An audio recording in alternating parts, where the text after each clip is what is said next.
In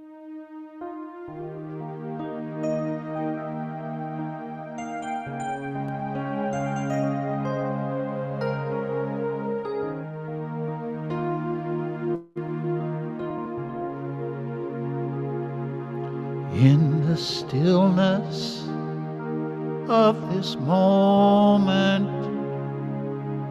there is peace.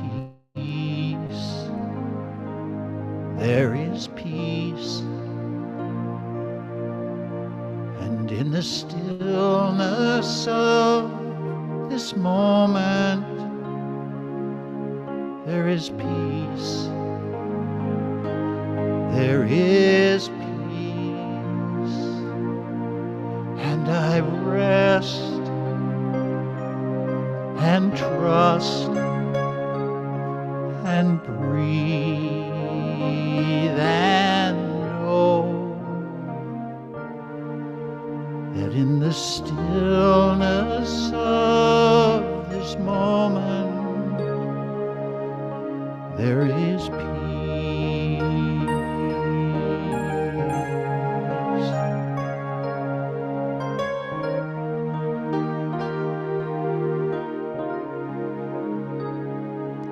In the stillness of this moment, there is love. There is love. In the stillness of this moment, there is love. There is love. And I rest and trust and breathe and know that in the stillness of this moment there is love.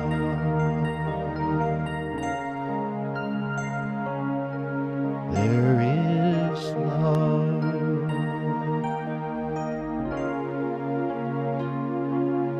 There is peace.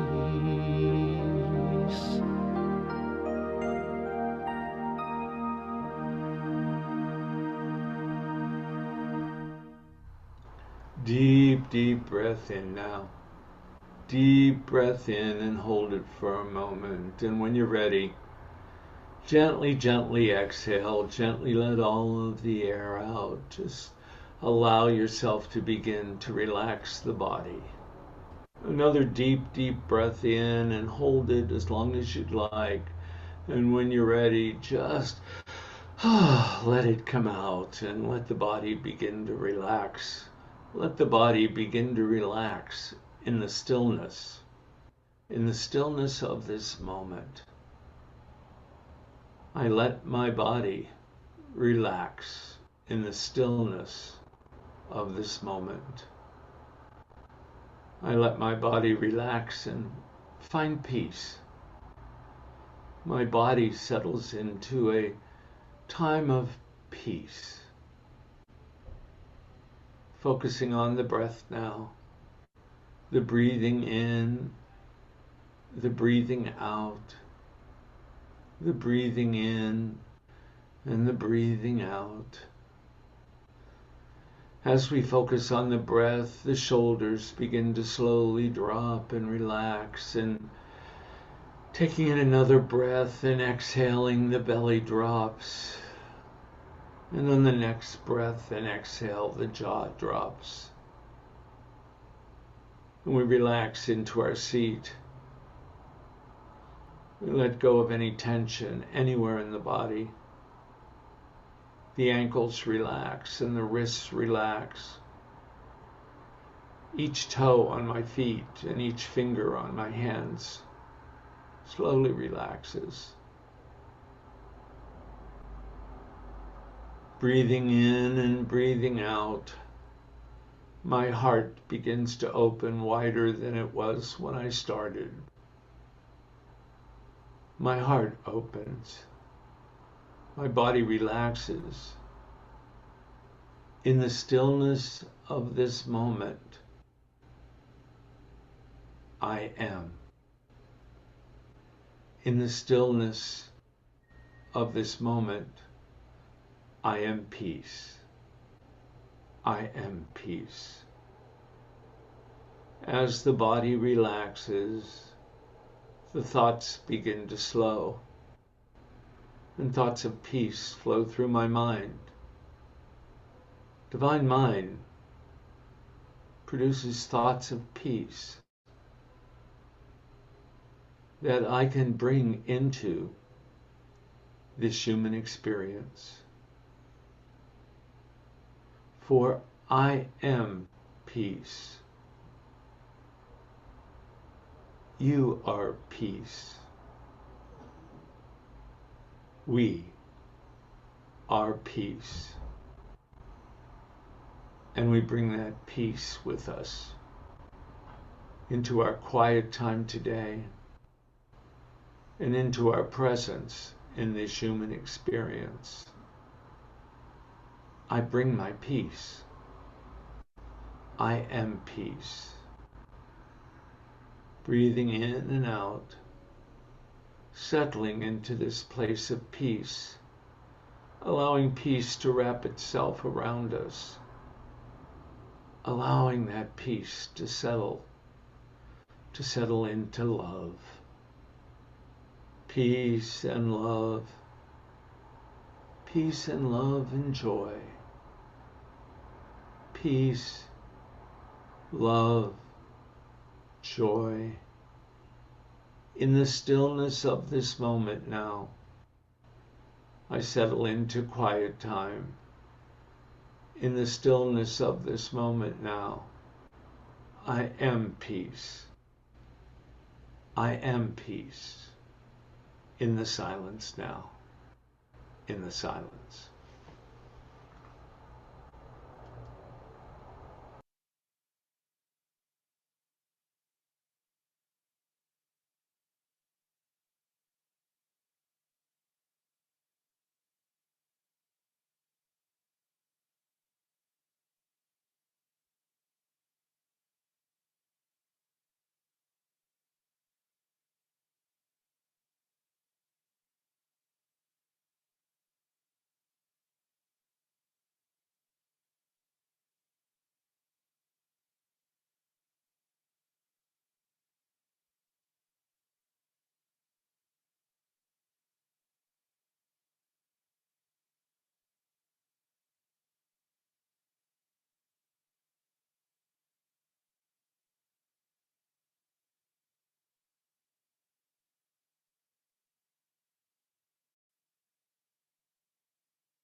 Breathing in and breathing out. Breathing in and breathing out, and still being in the midst of peace. Staying here for another moment. Basking in peace.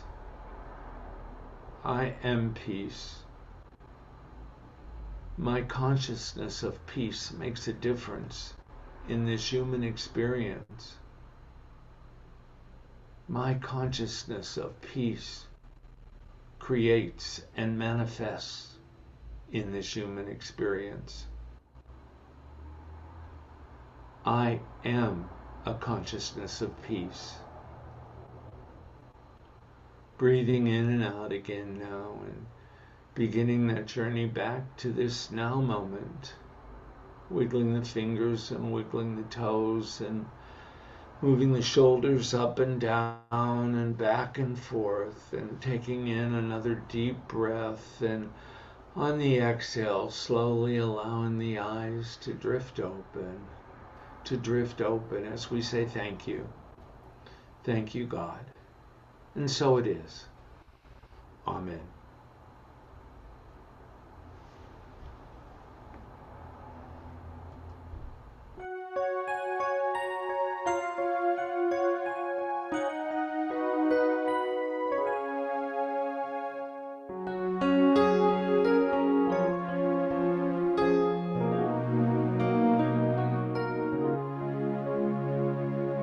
Peace is the promise I make today.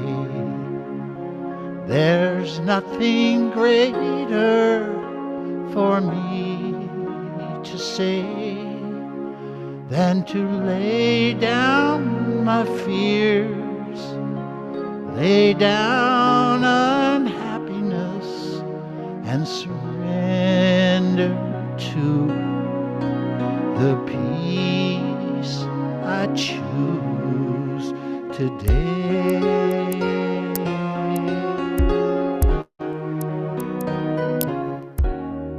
Peace is the gift that I give today. No easy shortcut, peace is the way.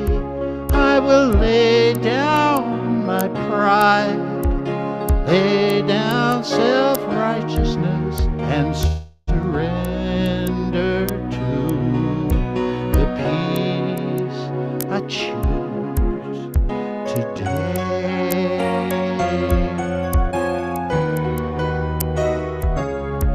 My all I give, my love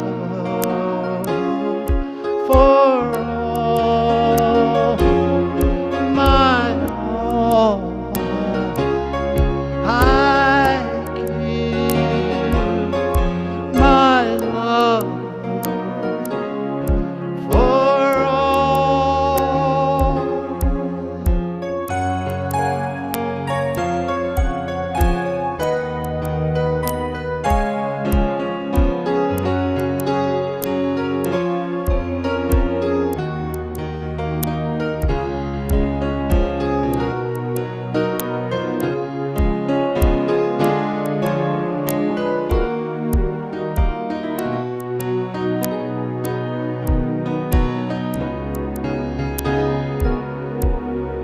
Peace is the reason we're here today.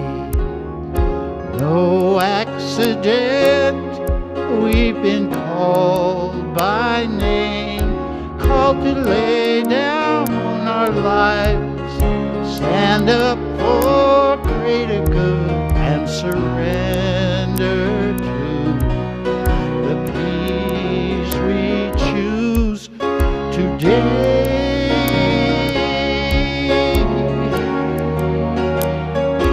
Peace we choose today. Peace we bring today. Peace we live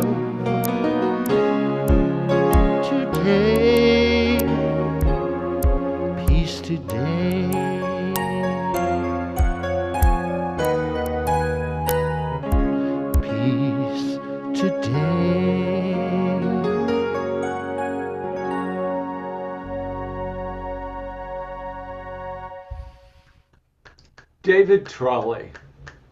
That was beautiful, David. Thank you. It settled me right down, and I I guess we must be going to talk about peace. How do you find peace in this crazy world we live in? And uh, Cylvia, unmute. How are you? Welcome. It's so good to have you here again today. Thank you. It's really good to be here. You guys do such a stellar job with an online service and being able to use this kind of technology to build real community. It's a model. So it's really nice to be here. Well, and I was thinking, thought came to me during meditation, Sylvia, that we have James Dillard Freeman, who was Unity's poet laureate, and I think we have Cylvia Hayes, who's Unity's pundit. Oh, could be. Could be. Yes, could Yeah. be.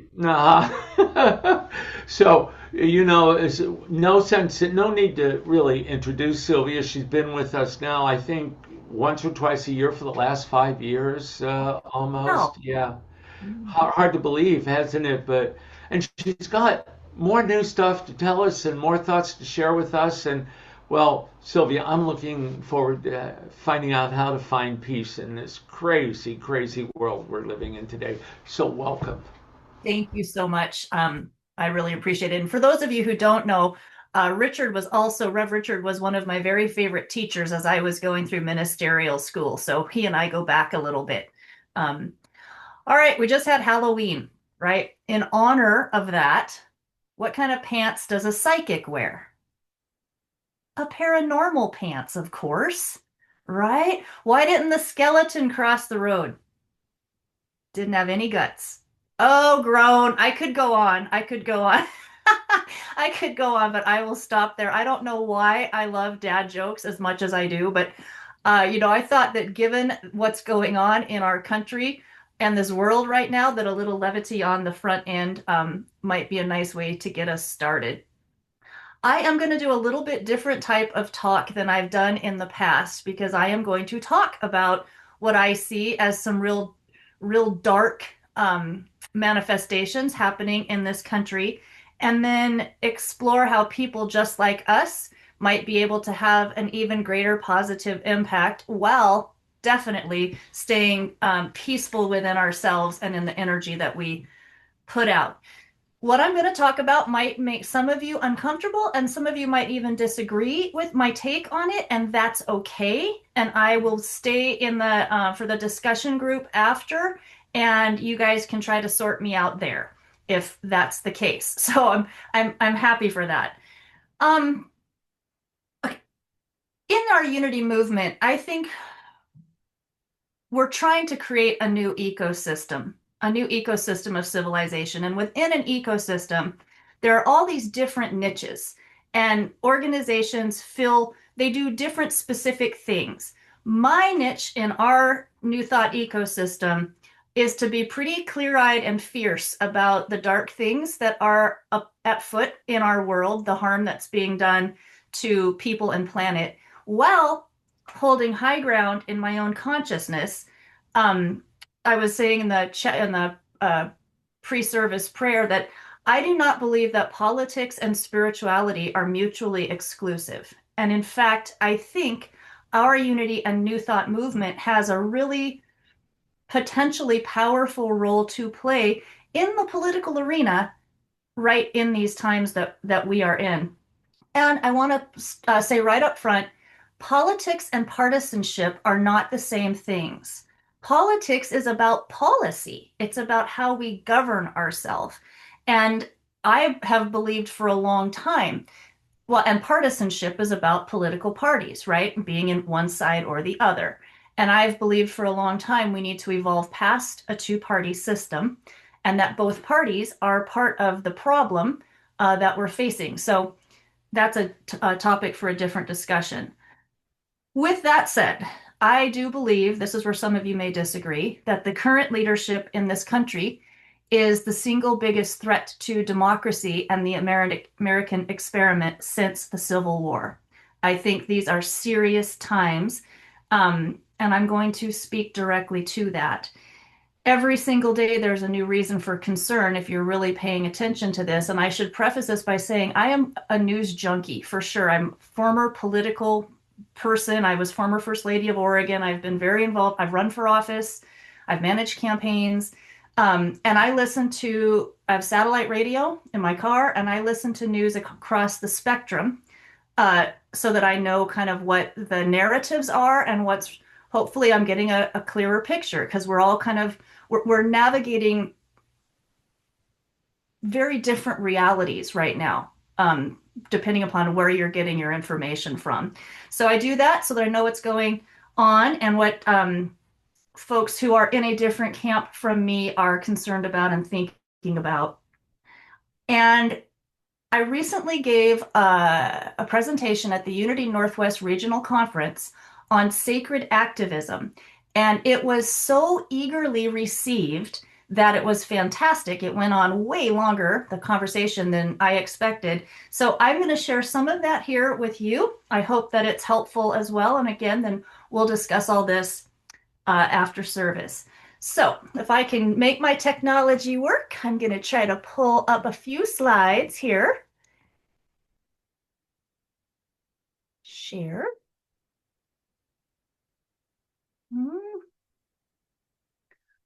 Hold on. I'm not seeing you.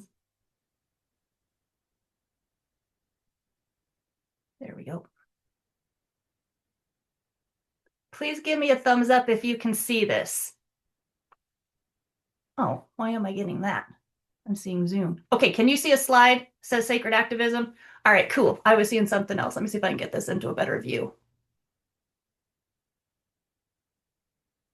So sacred activism, it's really the fusion of deep spiritual knowledge and principle with a desire and action for positive change in our world. It finds a balance point between meditation and messes. It helps us to take our meditative mindset off the mats and into the messes. Now, there are various forms of activism. And I want to, start with that. What we did on the front end of this with some of the prayer, using meditation. Unity has these wonderful 12 spiritual powers, the power of imagination, being able to face the dark stuff that's in front of us, but holding space in consciousness that this can actually be moving towards something better, toward the good. That's a form of activism. And so, of course, is boycotts, using your voice in conversation and in speaking out, and direct action, which I'm going to talk more about going forward. Raising funds for good causes, for people and critters who are in need right now. These are all forms of activism. And again, each one fills a niche in this ecosystem of sacred activism. I'm hoping today, I'll be very direct, I'm hoping to spur some of you into being more publicly active than maybe you have in the past. And I'll talk a little bit more about that next. I personally believe that a spirituality that is focused only on one's spiritual growth, one that is devoid of authentic political and social consciousness, it may be good for the person, but I think it misses the moment that we are in. It misses what we are being called to right now. It misses an opportunity to halt some of the insanity currently plaguing humanity and to begin to build toward a much healthier, more peaceful, healthier civilization. On the other hand, and as a lifelong environmental activist, I have experienced this activism that is not grounded in spiritual wisdom and in intentional consciousness and psychological self-awareness. It can often perpetuate the problem that activists are trying to address. It can create a greater sense of separation from one another. So I believe the goal is to ground and embody spiritual vision and principle and marry it to practical, pragmatic, and often public action to stand up to the wrongs that are taking place and to transition existing political, economic, and social institutions. I believe we're here at this time for a reason, And it is an inflection point for humanity. Is this going to be an evolutionary or a devolutionary moment? People like us, we have something to offer to make sure that this moves in an evolutionary and positive direction. And I just want to remind everyone, there are some way showers, right? Jesus was an activist, y'all. He was radical. There's a reason he paid a high price, but he did it in a sacred activism way. He didn't personally attack, but he did say, no, what you are doing is not okay. That action is not okay. I would argue that Mahatma Gandhi, Jane Goodall, God bless her, Martin Luther King, Dalai Lama, Nelson Mandela, Rosa Parks. I would suggest that all of those are examples of people who were embodying sacred activism. They were moving from peace, they were moving from a high level of consciousness, but they were fierce in their standing up for a better way in the world. Now I'm going to switch this. Perfect. I don't even know how that happened. Um, I know you all know this, but I think it's maybe useful sometimes to revisit something that's foundational to our beliefs and way of being. These are the Unity Five principles. God is everywhere through all things. Human beings have a spark of that divinity, Christ consciousness within us. Our mind action matters. What we think about manifests for good or ill, intentionally or unintentionally. Prayer, of course, and meditation is a very high level of mind activity. And the fifth is action. That's what I'm all about. Hopefully with a good blend of the first four as well. But I believe this is a time of action. Now I want to read you something. I should also note that in our Unity movement, I serve on the Unity Worldwide Ministries Board of Trustees, probably just for a little while longer, actually, with our big vote coming up. I also am the liaison on the board to the Earth Care team, which I've spoken with you guys about in the past, and now to the Social Action team as well. And as the leadership of Unity Worldwide Ministries and Unity World Headquarters have been communicating with our movement about the possible merging of these two entities into one actual unified unity, imagine that, they have shared that a focus on social action is going to be highlighted within our movement. That's the vision, at least. And I want to share with you a joint statement that the two bodies, World Headquarters and Worldwide Ministries, put out addressing what's happening right now in this country. And you can find this on the websites. It starts with the quote from Edward Everett Hale. I am only one, but still I am one. I cannot do everything, but still I can do something. And because I cannot do everything, I will not refuse to do the something that I can do. And then our unity statement goes on. In unity, we teach and know that every person is a vital and irreplaceable expression of the divine. Every soul carries this divine spark, and with it, an unshakable worthiness for safety, dignity, and belonging. We affirm the Christ spirit as the true authority within each person, not imposed by intimidation, but realized through love, wisdom, and the free unfolding of the soul. Our nation's founding ideal, e pluribus unum, out of many, one, calls us to form a more perfect union. Democracy requires all of us to actively participate, share our values, and stand for our beliefs. We reject domination, coercive control, and the seeming unraveling of the principles of democracy intended by our forefathers, for these run counter to the spiritual law of liberty in Christ consciousness. The divine truth that freedom is our birthright, realized in love, never imposed by force. Unity around the world stands on the truth that every being is an expression of God. This truth compels us to end division, to stand shoulder to shoulder, and to let compassion be our action, peace our path, and spirit our unwavering guide. We are committed to building a world where all life can breathe, belong, and thrive.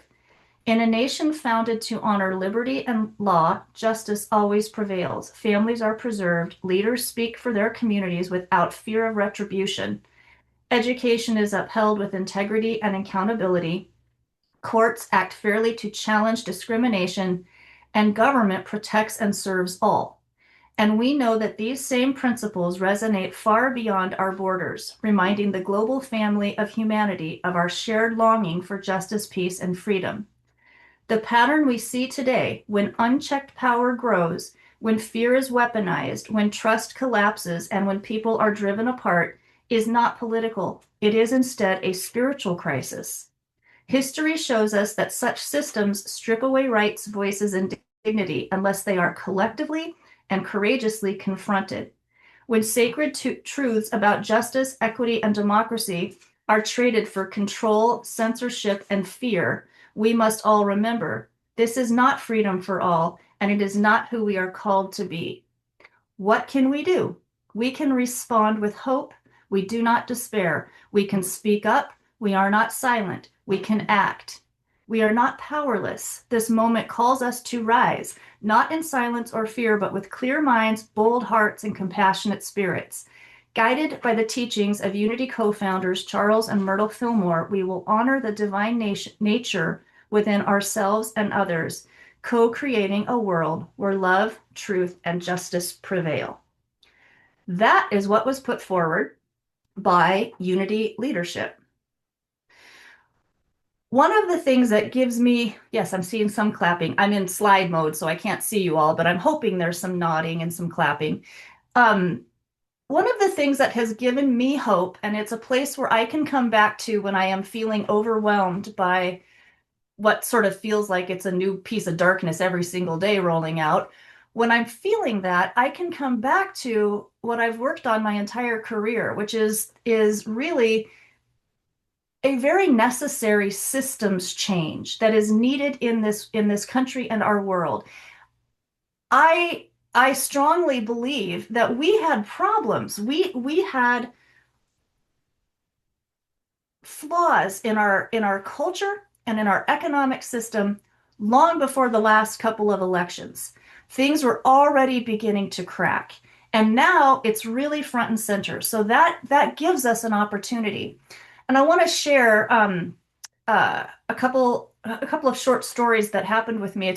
I ran into a couple of millennial people, that age group, completely unrelated from one another.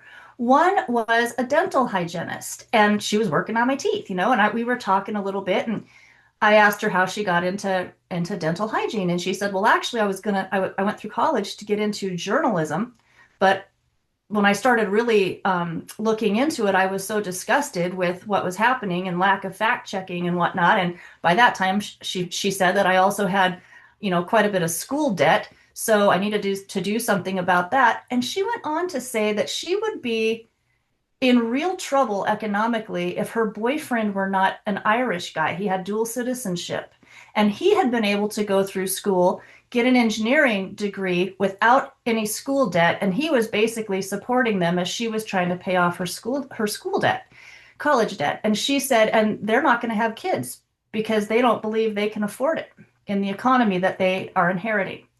So that was one. That was kind of sobering, but not surprising to me because I've worked on economic system change for decades. The other one, about a month later, I was getting my car serviced at Toyota, and this was a young guy who was checking me in with my car. And I have a hybrid vehicle, so I think that's how this conversation got going. And he said, they're BSing us. He said they want us all to be in electric vehicles, but people like me are never going to be able to afford one. And on top of that, there's not enough lithium to be mined in the whole planet to be able to put everybody, he kind of went off on that, and he said, yeah, they're selling us that, and then they're telling us that we're going to go colonize another planet when this one gets too messed up. And he said, I don't want to wake up every day and break rocks somewhere, and it touched my heart. He said, and never see another Earth's sunset.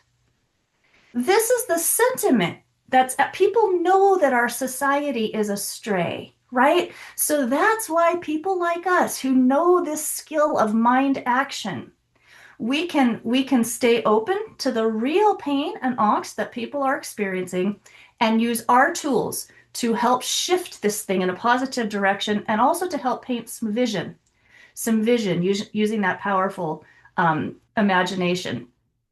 I might have shared with you the last time I was here. This is my current favorite term, chaord. It means pockets of new order rising up out of chaos. That, I think, is what is going on right now. This is the time that we are in. Now, I noted before, there are all many forms of activism. My personal area of passion and expertise is in direct action and difficult conversations. And I have now protested these big national days of action. I've done in 3 different states, multiple different places, and at every single one of them, I've run into people who say, I've never done this before. I've never gone to the streets before, but they're there because they're feeling the urgency of these times.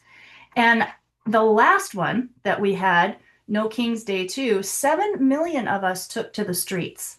I want to share something interesting that I learned recently. In the study of authoritarian movements and resistance to authoritarian movements, there's this interesting 3.5% phenomenon that has come up. In the efforts where at least 3.5% of the population becomes activated, takes to the streets, lets their resistance to authoritarianism be known, those have been successful. That means in the United States, we would need about 12 million people to be active and engaged. We got to 7 last time. I don't yet know the date of the next big national action, but it's coming. So for those of you who have, I know many of you, I'm sure, have already done direct action. For those of you who haven't and are thinking about it, hopefully getting a little motivated here, I want to share that it's really encouraging to be out there because it's a form of community. I've had no violence happen. Have there been some revved engines and flipping us off? Oh yeah, a little bit of those. When they flip me off, I blow them a kiss, right? It's the Buddhist way of turning what is it? Arrows into flowers, right? So Ellen Davenport, who's author of the 5 Principles, she put this little checklist together. You can also use this for going into difficult conversations, by the way, with loved ones. Probably many of us right now have loved ones that we are estranged from. I'm one that does, and I can talk about that in discussion. I taught a class on this recently that was really helpful. But this is just a way to get ready in our consciousness so that we can take the peace that we are into the streets, into the messes, into the difficult conversations, and stay grounded there. I want to share this too. These are just some sources of resources for staying more peaceful and powerful. I believe that being intentional about supplementing our information intake with positive news is not just about being Pollyannish. It's about reminding ourselves that even when it looks dark out there, there are always good things happening. I love these 3 in the slide, Happy Eco News. These are like emails that you can subscribe to. Independent media is really growing. Substack is a great platform, and I'm going to share my Substack with you here in a second. By the way, that picture is of this last protest. This was in Bend, Oregon, and that's my partner, former Governor John Kitzhaber. There were thousands and thousands of people out there, and the energy is just so big and so positive. And I have to say, I love California. I really, really do. I'm so glad that we are in the West Coast right now.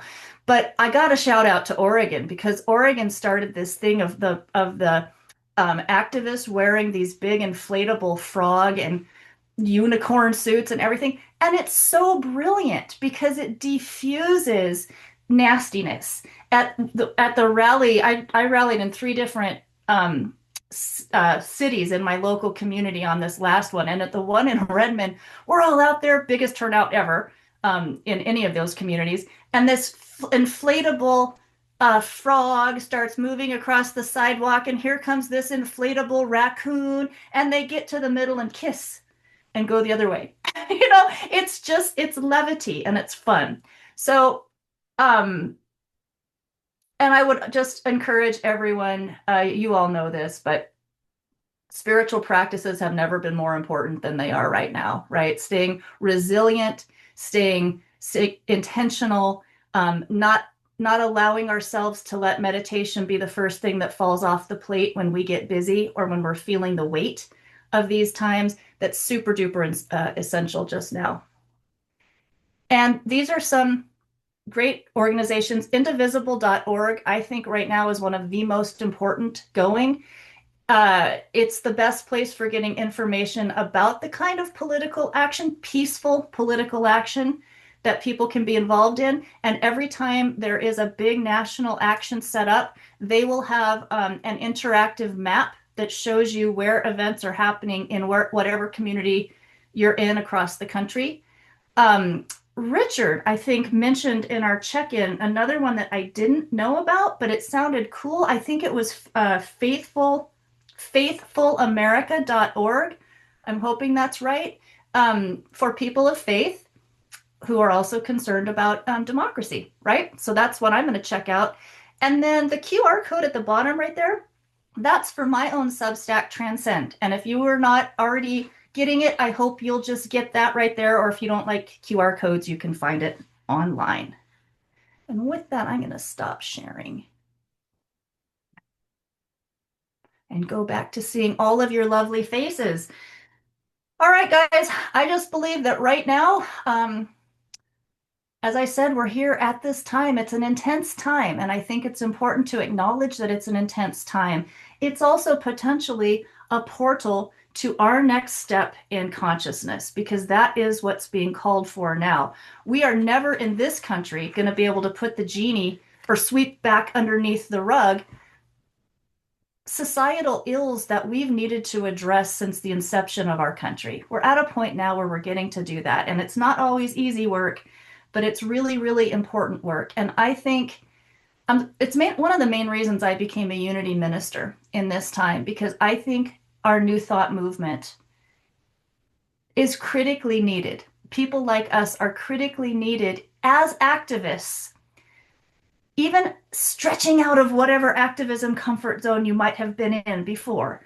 That's what we're being called to in this time. We need really radically peaceful, fierce people to step up and say, we are really determined to create a world that works better for all beings.